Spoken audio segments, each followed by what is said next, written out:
नमस्कार, मैं डॉक्टर हेमंत शर्मा। आज आपको बताने जा रहा हूँ ट्रेनेक्सेमिक एसिड जो होता है वो ट्रॉमा के पेशेंट में एक काफी अच्छी दवाई है जिससे जान बचाई जा सकती है। जो ट्रेनेक्सेमिक एसिड है उसको हम एंटी फिब्रिनोलिटिक एजेंट बोलते हैं, जो कि फिब्रिनोलाइसिस को प्रिवेंट करता है। इसमें क्या होता है, ये प्लास्मिनोजन जो प्लास्मिनोजन में कन्वर्ट होता है उसको इनहिबिट कर देता है। तो इस वजह से फाइब्रिनोलाइसिस नहीं हो पाता है। तो जो ब्लड क्लॉट है वो स्टेबल होता है और ब्लीडिंग वहां पे कम होने लगती है। उसके अलावा जो ट्रेनेक्सेमिक एसिड है इसका मेजर रोल होता है कोई मैसिव हेमरेज हो, ब्लीडिंग हो ट्रॉमा में। ठीक है, उसके अलावा कंजप्शन कोगुलोपैथी होती है, उसमें भी ये ट्रेनेक्सेमिक एसिड अच्छा काम करता है, फिब्रिनोलाइसिस को रोकेगा।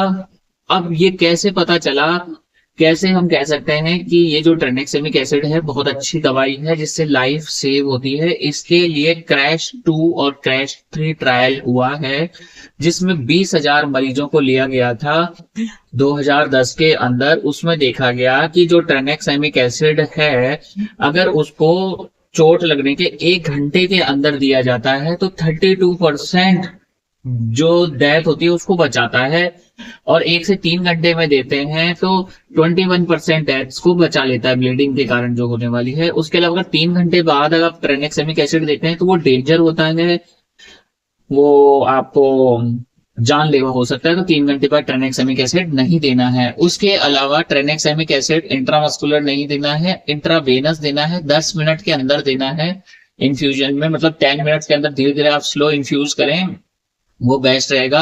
1 ग्राम डोज है। उसके बाद जो मेंटेनेंस डोज है वो 1 ग्राम आप 8 घंटे तक इन्फ्यूजन में देंगे एनएस में डिसॉल्व करके। अब ट्रेनेक्सेमिक एसिड का रोल कहाँ कहाँ आता है, कहाँ कहाँ किन किन मरीजों को हमें देना है? एक तो पॉलीट्रॉमा का पेशेंट हो गया, कोई सीवियर हेड इंजरी है। क्रैश 3 ट्रायल हुई थी हेड इंजरी के लिए, उसमें देखा गया था कि माइल्ड टू मॉडरेट जो ट्रॉमेटिक ब्रेन इंजरी है उसमें भी ये ट्रेनेक्सेमिक एसिड अच्छा रोल प्ले करता है।